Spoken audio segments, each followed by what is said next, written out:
Boa tarde a todos. Antes de mais, obviamente, agradecer ao Instituto Politécnico e à Escola Superior de História e Tecnologia o convite que nos fizeram para vir aqui falar de Business Angels e de empreendedorismo. Eu gosto de falar destas coisas um bocadinho mais no concreto e, por isso, convido-vos a fazermos aqui um percurso por algumas histórias, naturalmente de sucesso, porque as outras não vale a pena a gente falar delas, ou pelo menos podemos falar mais rápido para aprender com os erros, mas pensarmos nas coisas boas e nas coisas positivas que aconteceram.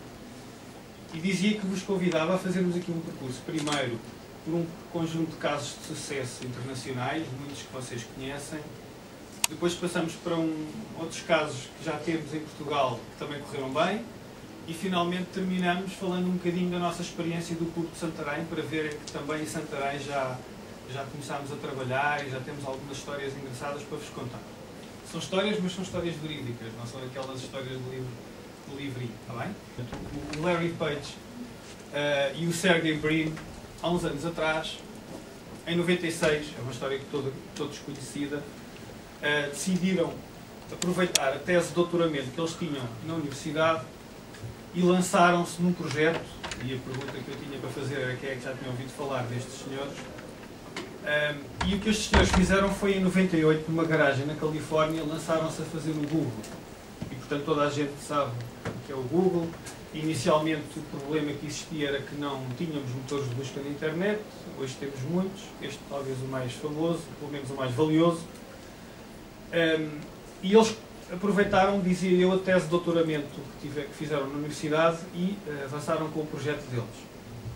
Mas, depois de uma primeira fase, digamos assim, mais teórica, era preciso pôr isto na prática e era preciso dinheiro. Era preciso dinheiro para adquirir software, era preciso dinheiro para adquirir hardware, era preciso dinheiro para contratar mais gente para desenvolver a ferramenta, e foi este senhor, o Andy qualquer coisa, eu não me atrevo a dizer o nome, que acreditou no projeto deles, que lhes passou um cheque, e se vocês forem à Wikipédia tem lá um bocadinho mais da história, que lhes passou um cheque, e esse cheque acabou por ser a razão pela qual o Google se chama Google, porque houve uma lógica de que eles tinham a ideia de chamar este projeto o Goggle, que é aquele algoritmo matemático, e o senhor que passou o cheque não percebeu o que eles disseram e então escreveu Google, e como eles tinham o cheque em nome da Google, tiveram que constituir a empresa com o nome Google. Portanto, no fundo, é uma história gira. Este senhor investiu $100 mil e pensa-se que vendeu a participação dele, uns anos depois, por 9.300 vezes mais. Mas pronto, isso são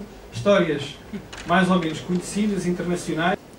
Todos estes casos que eu aqui vos estou a colocar são casos internacionais que nasceram com o apoio dos Business Angels. E, portanto, os Business Angels têm, como vocês veem, muitas histórias nos Estados Unidos, principalmente, e no Reino Unido, de muito sucesso.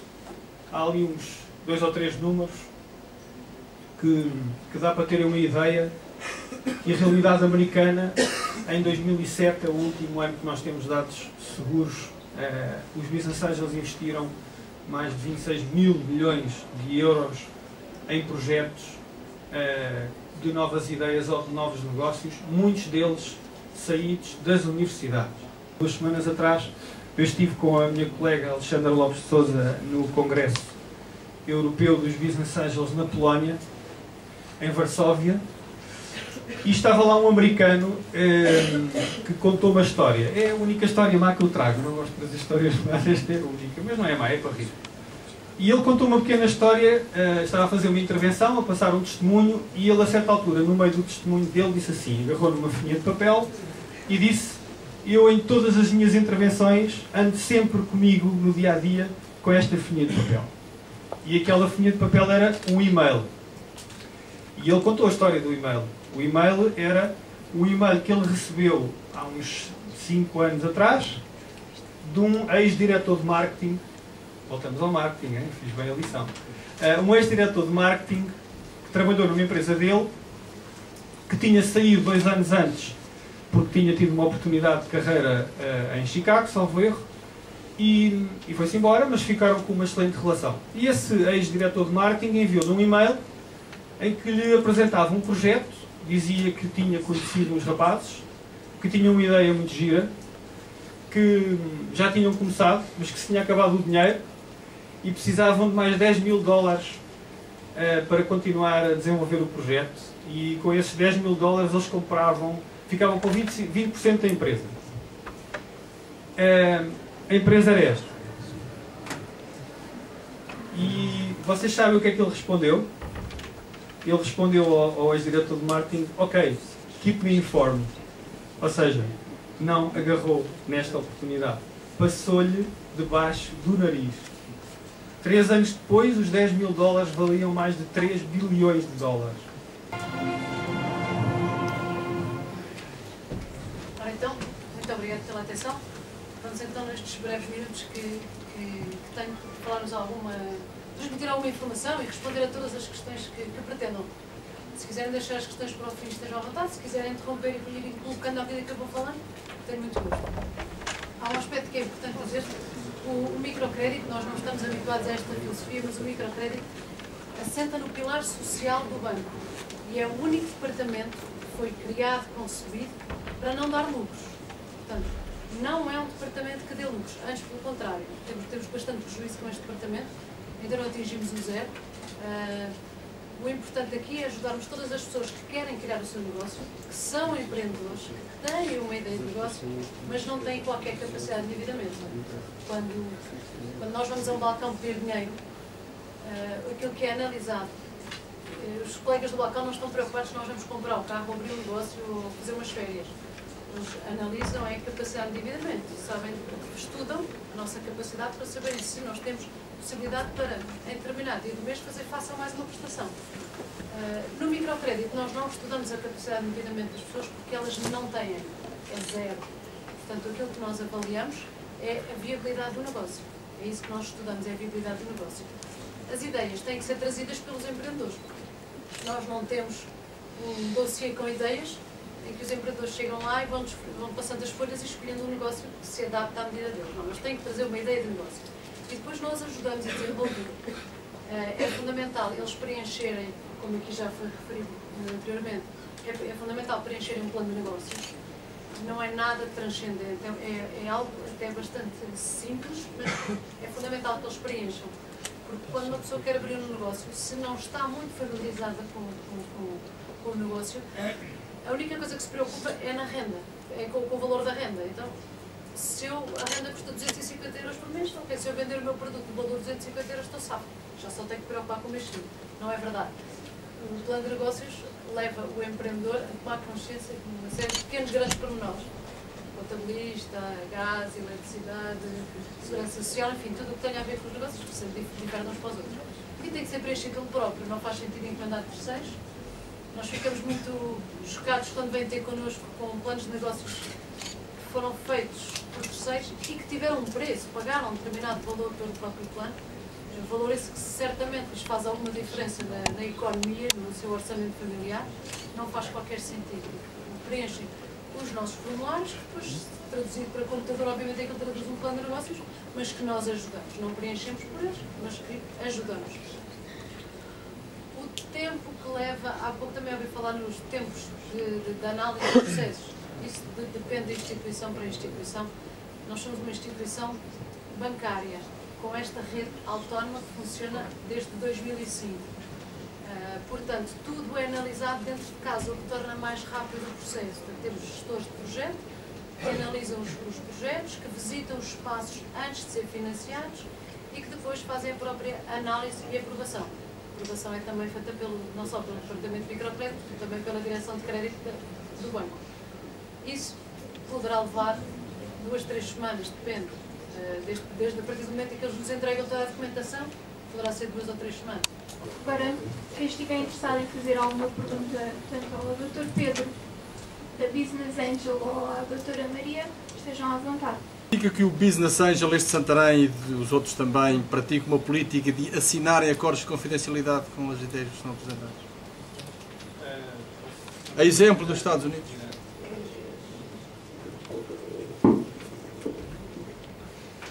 Claro que sim. Acho que não podia ser de outro modo. Eu penso que hoje quem anda nos negócios sabe que é extremamente frequente que antes de começarmos a falar, muitas vezes, antes de começar sequer a reunião, tirando a parte do cafezinho ou do cumprimento, que a primeira coisa que se faz é assinar um NDA, né? Um Non-Disclosure Agreement, que é um acordo de confidencialidade, e portanto isso é uma prática comum e hoje em dia já ninguém leva a mal. Até vos posso dizer, tive uma história há uns anos atrás, uma reunião com o Sr. Ministro da Economia em Lisboa, no gabinete do Sr. Ministro, ainda era o Dr. Manuel Pinho Ministro, em que fomos apresentar um projeto e antes sequer de se explicar ao Ministro qual era o projeto, se meteu um acordo de confidencialidade para o Sr. Ministro assinar. Portanto, o Sr. Ministro assinou com a mesma tranquilidade que assina outras coisas e, portanto, é hoje em dia uma prática comum.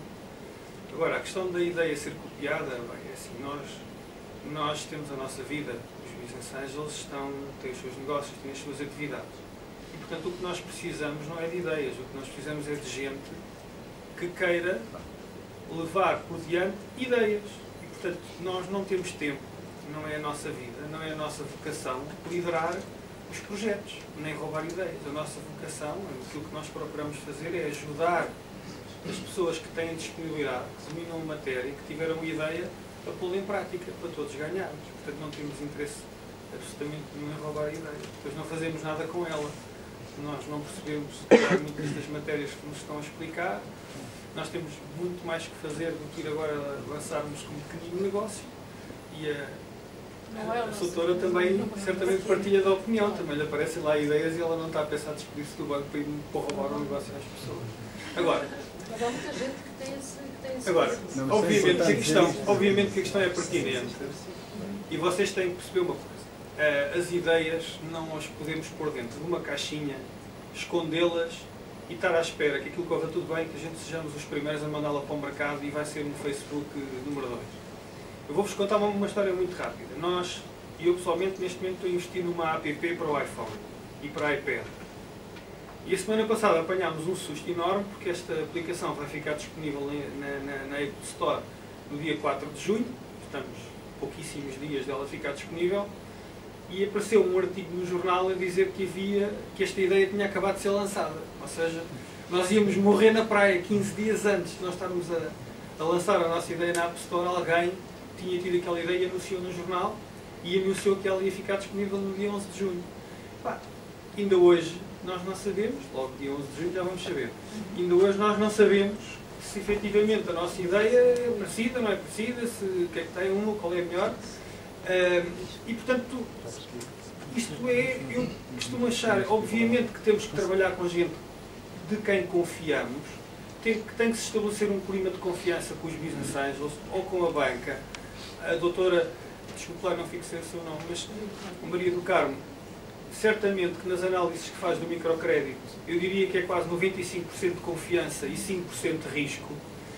E connosco, se calhar ainda é um bocadinho mais, é mesmo 100% de risco e acabou. Mas de facto, temos que criar um clima de confiança. E portanto, o que eu vos recomendo em relação a toda a gente, a todos os operadores, é que vocês não precisam de começar logo a abrir a caixinha toda. Okay? Vocês podem ir abrindo a caixinha aos poucos e tentando perceber se as pessoas com que estão a falar são pessoas que vos merecem e que vos transmitem confiança ou não. E portanto, depois gradualmente, na segunda reunião, ou na terceira, ou na quarta, ou na quinta, se as coisas continuarem a correr bem, então vamos divulgando um bocadinho mais do segredo e da alma do negócio. De qualquer forma, termos a validade que a nossa ideia é a primeira e não há outra e que temos que a esconder, se tivermos esta filosofia e se não a pusermos rapidamente na rua a faturar, se calhar há outra pessoa que, entretanto, como nos poderá acontecer a nós com esta app, se calhar vamos morrer mesmo na praia, mas isso é um risco.